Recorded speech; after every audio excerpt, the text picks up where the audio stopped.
Hello, hello, hello, hello. Welcome to the SOS show live with Mary Evans. I'm your host with the strong belief that there is power in sharing stories. SOS show stands for Share Our Stories. It's a platform for the Black voice to tell their story. If we don't tell our story, somebody would tell it for us. I have amazing guests today. But we're going to first look at this interesting video.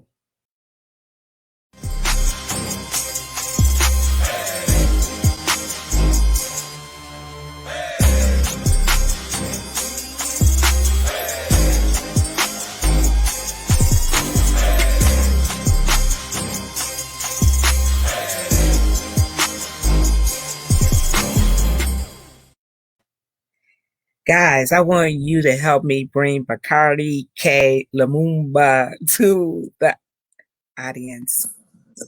Where's our clapping, Lexus? We got to clap for you, Bakari.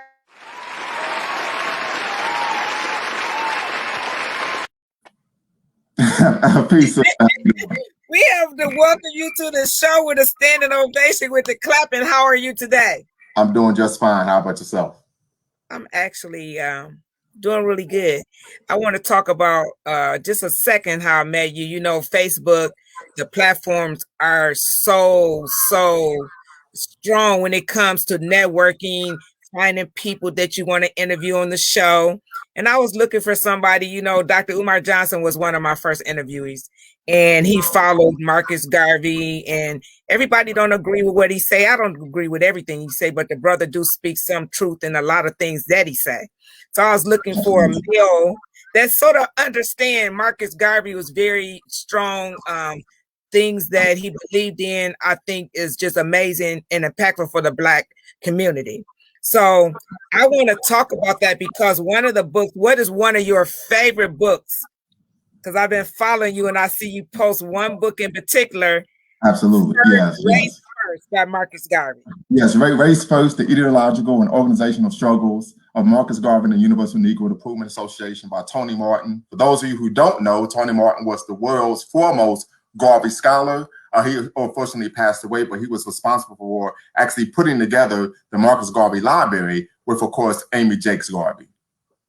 Okay. Tell us a bit about Marcus Garvey for the people that don't know who he is and what did he stand for. Absolutely. So for those who don't know, Marcus Garvey, born in St. Anne's Bay, Jamaica in August of 1877, he was a Pan-Africanist. So what that means, he believed in the political, social, and economic empowerment of Black people, not just in his own country, but throughout the world, right?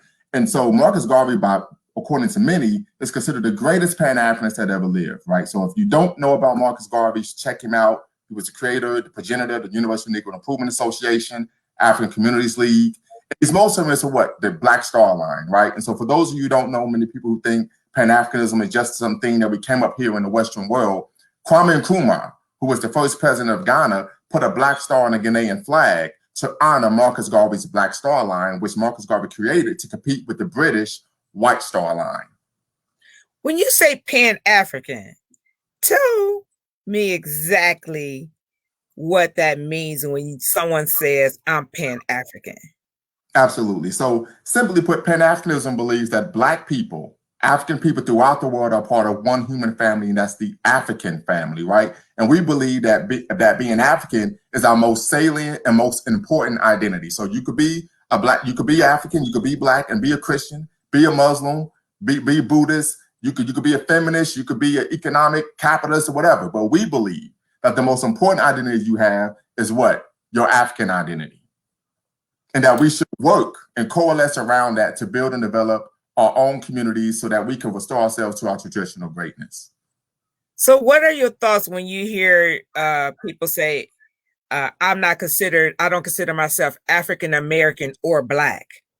Well, I think these are individuals who are, quite frankly, dealing with identity crisis, right? Okay. But we living in the Western world, we're living in a society that is in which anti-Black racism is omnipresent, right? You turn on the TV, you're facing it. You go to school, you're facing it. You go to work, you're facing it. So as a result, some of us develop negative coping mechanisms, right?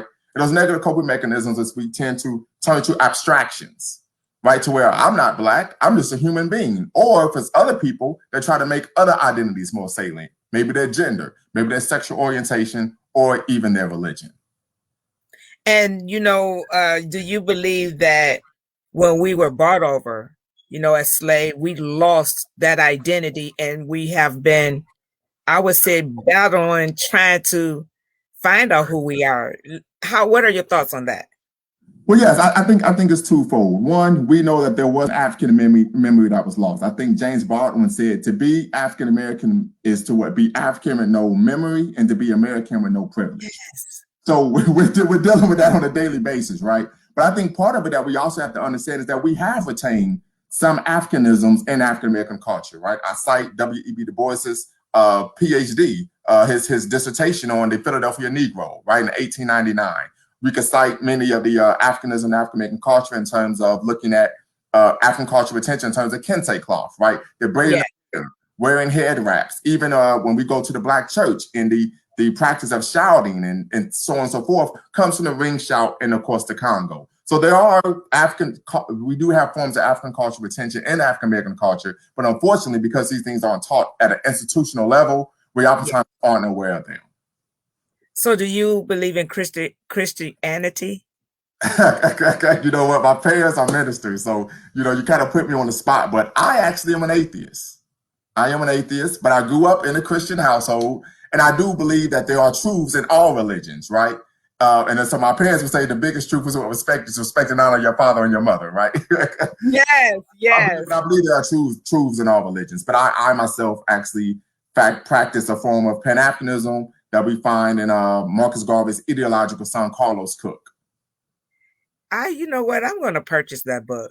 And it's worth the money, you say, huh? Absolutely, absolutely. Okay, that's Marcus Garvey. Like I say, that's definitely, you guys, if you don't know who Marcus Garvey is, get his book, read about him. He's powerful, really powerful. I also want you to explain a meme.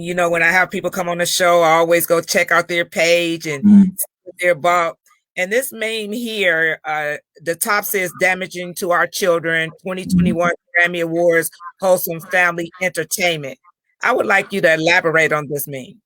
Absolutely. Well, I got a lot of pushback from this meme, right? Some people felt I went too far. Some people felt that, I was right on the spot. But so I think for me, the issue is we see this kind of push to where we want to control and limit the type of entertainment that our children are taking in. But at the same time, we see them promoting an image of Black women as sexually lascivious, right? And we know that the image of Black women as having these insatiable sexual appetites actually comes from Middle Passage.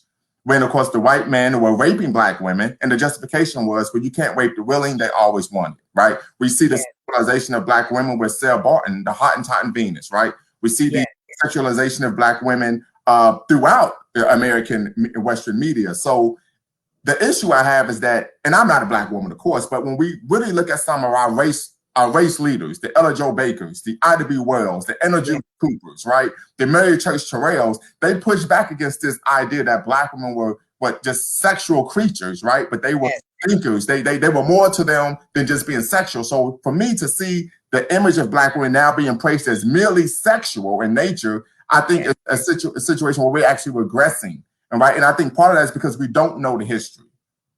I see. Yes, powerful. And we were talking earlier about Black media, and that's why the SOS show is so important to me, because we don't have, we need more outlets that's Black owned, where we can represent and we can tell our story and we could talk the truth without being put in Facebook jail, your page being taken down. And I say this all the time, and I'm gonna have Alexis put it up. When you have a show and you have it on the platforms, social media, whether it be TikTok, YouTube, Facebook, they own all of your content.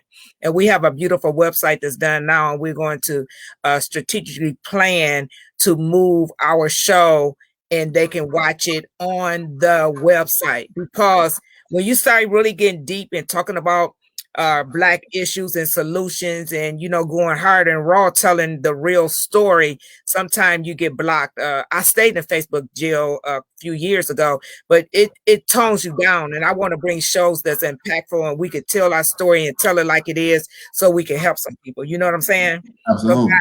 yeah, we're gonna eventually, this is where we're gonna be headed, is to the www.thesosshowlive.com, so we can bring some great shows to you and we don't have to worry about anybody shutting us down. Now, Absolutely. let's talk about stand your ground. Right, right. So of course I live here in Ohio. Go Bucks, the Ohio State University, right? But for many people that don't know, the Stand Your Ground law actually started today in Ohio, and as we know, we've seen this in Florida and other places. This actually almost is a license to kill, right? So we live in a situation where this looks like it might be lethal weapon 3, right? So with that being said, white vigilantism has been on the rise since Obama was in office. We're going to have to look at some very prescriptive ways of how we can protect ourselves. And I believe in doing so, we're going to have to be responsible, legal gun owners. I think we will have to go to the range. I've taken my children to the range, taught them how to shoot, because we're in a situation to where our lives are actually on the line now. And the thing about the Stand Your Ground law, typically, right, there was a castle law. You break into my home, I have to announce that I see you, I have a weapon. If you step backwards, if you flee the scene, I can't shoot. The Stand Your Ground law is now what?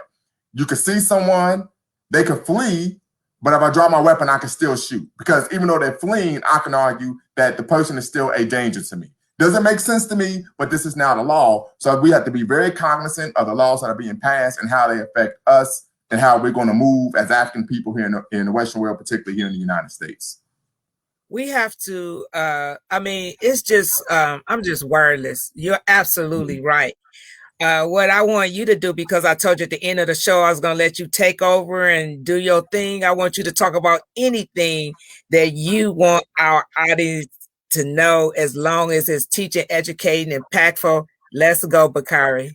Absolutely, absolutely. Well, the biggest issue for me, and I actually wrote a piece on police genocide, right? We know there's the George Floyd trial going on right now in Minneapolis, but the issue for me is we need an executive order. So I think there's 3 ways we can actually look to try to solve this issue of police genocide. We know the Biden, Kamala Harris administration, they're in office. They passed an executive order for Asian Americans. We need an executive order that I'm calling the Equal Protection Act, right? That will make any shooting of a civilian by police, right? Unarmed shooting of a civilian, a federal crime. Now we know the conservatives love mandatory minimum. So if a police officer shoots an unarmed civilian, mandatory minimum, 25 years to life, right? That needs to be a federal law, because, and the reason I say federal is because typically when we look at situations like Rodney King, if we look at situations in other parts of the world, like we had the sister in Louisville, right? What happens is when it's at the local level, right? We know that juries are pool. The jury pools come from voter registration.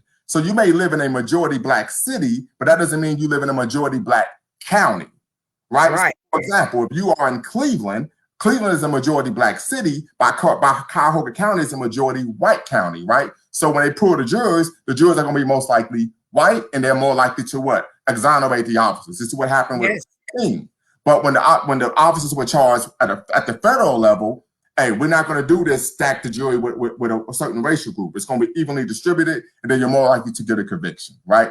The second issue is, and we know there are some organizations in the Black community that's been around for quite some time that actually advocate and articulate that we need to separate from what? These white oppressors, right? And I say, okay, well, let's actually make it happen. For example, if anyone's familiar with the Church of Jesus Christ and Latter-day Saints, they outlawed polygamy. There were many members of that community that said, guess what?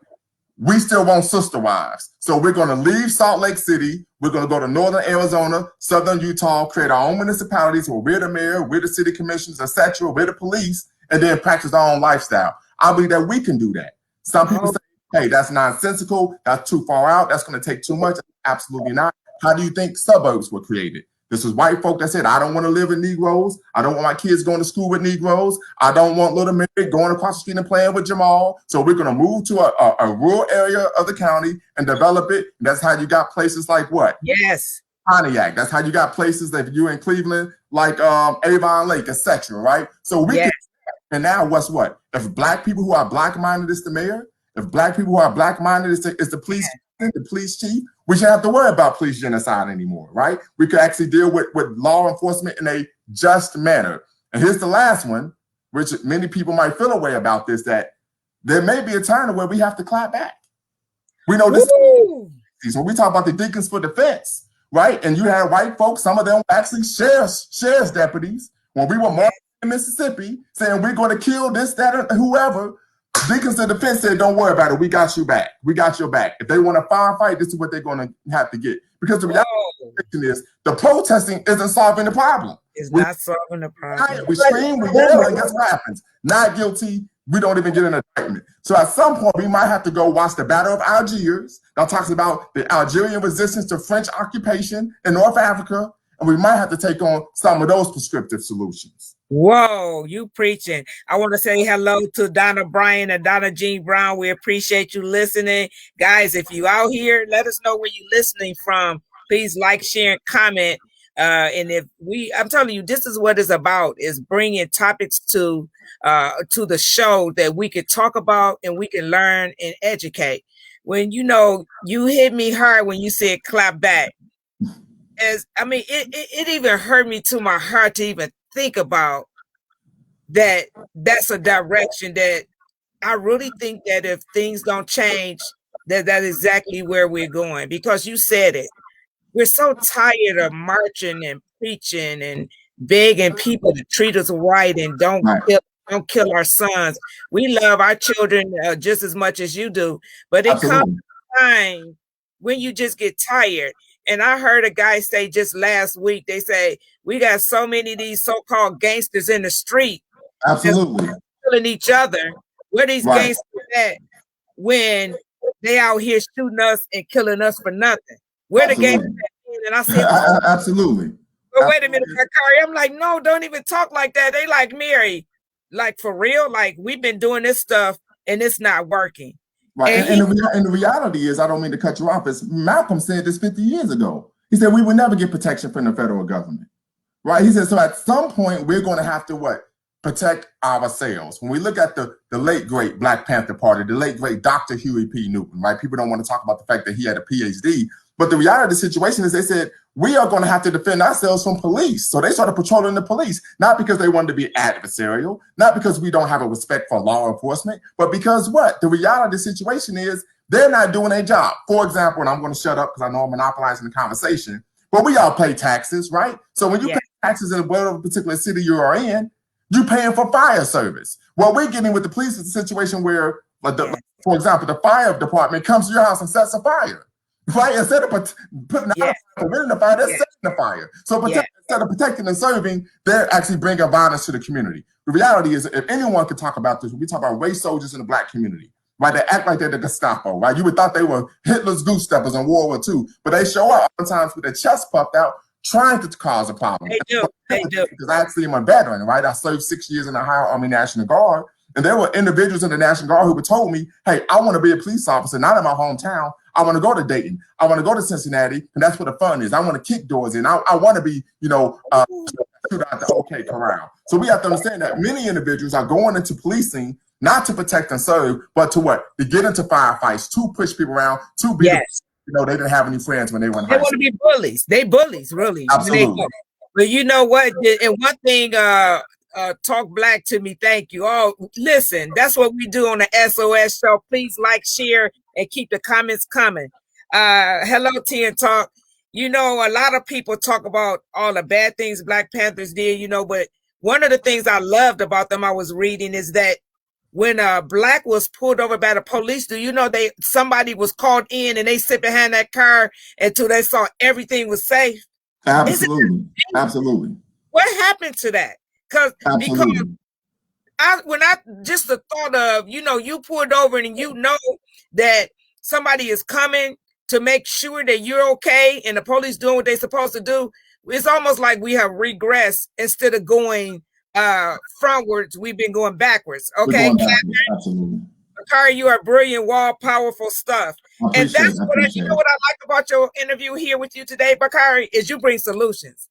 Absolutely. Yeah, we have to bring solutions. We have to. And And the reason why this is important, because we have a lot of people who like to philosophize and intellectually masturbate. They can tell us about how racism affects us in all areas of human activity. Then you ask them, well, what should we do? Then we're going to go to commercial. Like, we got to be serious about this at some point. Like, listen, you're the intellectual, you're the smart guy, you went to college, right? Tell me what we do. For example, my children, when they come to me when they have a problem, I don't say, wow, well, that's very powerful what you told me. I can understand how that makes you feel. No, Dad, how do we solve this problem? I love it. I can recall my son being 4 years old. He says, hey, this kid pushed me. I said, okay, I'm going to teach you how to fight, right? Solve the problem. He got his when he gave him that work, right? Because, we body by Lumumba over here, right? But I to say that we have to be solution-oriented, right? And I don't know if we're going to get to this, but the basic solution is going to come from what? Developing the family unit. And that'll be our next show. That'll be our next show. I told you we're going to come in, hit them real hard, give them 20 minutes, let them want more so they'll stay tuned in. Guys, we coming back with another show.